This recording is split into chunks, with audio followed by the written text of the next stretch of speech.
Communist party മുന്നോട്ട് വെച്ച ഒരു നയത്തിൽ നിന്നുള്ള വ്യതിയാനം. ശരി, നയം അവിടെ ഇരിക്കുമ്പോൾ വിജേഷ്, പക്ഷേ പൈസ വേണ്ടേ? അല്ല, കമ്മ്യൂണിസ്റ്റ് പാർട്ടി എന്ന് പറയുന്ന പാർട്ടിയുടെ ചരിത്രം എന്താ? ഇത് പണം കൊണ്ടാണോ ഉണ്ടായത്?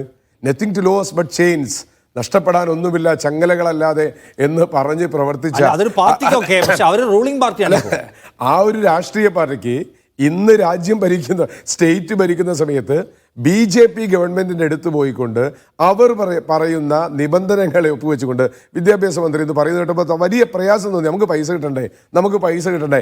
ഇങ്ങനെ അല്ലായിരുന്നല്ലോ നിഷാദെ കുറച്ചു കാലം മുമ്പ് പറഞ്ഞത്. നമ്മൾ പല്ലും നഖവും ഉപയോഗിച്ച് കോടതി വഴിയെങ്കിൽ കോടതി വഴി പിടിച്ചെടുക്കും, നിങ്ങൾ സഹായിക്കണം എന്നാണ് പറഞ്ഞത്. അതിവിടുന്ന് എങ്ങനെയാണ് കാലുപിടുത്തത്തിന്റെ മൂഡിലേക്ക് കമ്മ്യൂണിസ്റ്റ് പാർട്ടി മാറിയത് എന്നാണ് ചോദിക്കുന്നത്. അത് കേരളയിലാവട്ടെ PMCയോടെ അദ്ദേഹം ചോദിച്ച ചോദ്യങ്ങൾക്കുള്ള മറുപടി കോൺഗ്രസ് ഗവൺമെന്റുകൾ വാങ്ങിയില്ലേ എന്ന ചോദ്യമാണ്.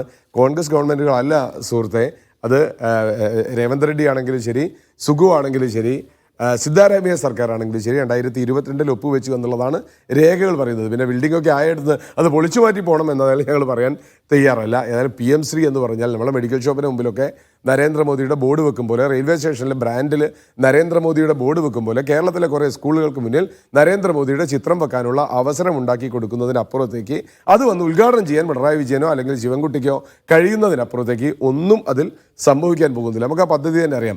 പിന്നെ കൺകറന്റ് ലിസ്റ്റ് നിങ്ങൾ തെറ്റിദ്ധരിപ്പിക്കുന്ന രീതിയിൽ പറഞ്ഞു. ഇന്ദിരാഗാന്ധിയാണ് മാറ്റിയത്. ഇന്ത്യ രാജ്യത്തിൻ്റെ വിദ്യാഭ്യാസം എങ്ങനെ പോകണം എന്നുള്ളത് വളരെ കൃത്യമാണ്. 1986 ന്യൂ എഡ്യൂക്കേഷൻ പോളിസി, ആ പോളിസിയാണ് ഇന്ത്യയുടെ വിദ്യാഭ്യാസത്തെ മാറ്റിമറിച്ചത്. ആ ഓപ്പറേഷൻ ബ്ലാക്ക് ബോർഡ്, കുണ്ടും കുഴിയുമായി കിടന്ന ചോർന്നൊലിക്കുന്ന ബോർഡില്ലാത്ത ചോക്കില്ലാത്ത സ്കൂളുകൾക്കകത്തേക്ക് ഓപ്പറേഷൻ ബ്ലാക്ക് ബോർഡ് 1986 നയമാണ്. അന്ന് രാജീവ് ഗാന്ധി പറഞ്ഞ ചരിത്ര പ്രസിദ്ധമായ ഒരു വാക്കുണ്ടായിരുന്നു, ഇന്ത്യയിലെ നെഹ്റു കുടുംബത്തിൽ ജനിച്ചത് കൊണ്ട് വിദേശത്ത് പോയി പഠിക്കാൻ അവസരം കിട്ടിയ ആളാണ് ഞാൻ രാജ്യത്തിൻ്റെ പ്രധാനമന്ത്രിയാകുന്ന സമയത്ത് എനിക്ക് കിട്ടിയ വിദ്യാഭ്യാസം ഈ രാജ്യത്തെ മുഴുവൻ കുട്ടികൾക്കും കിട്ടണം എന്ന് പറഞ്ഞുകൊണ്ട് നടപ്പിലാക്കിയ പദ്ധതിയാണ് ന്യൂ എഡ്യൂക്കേഷൻ പോളിസി.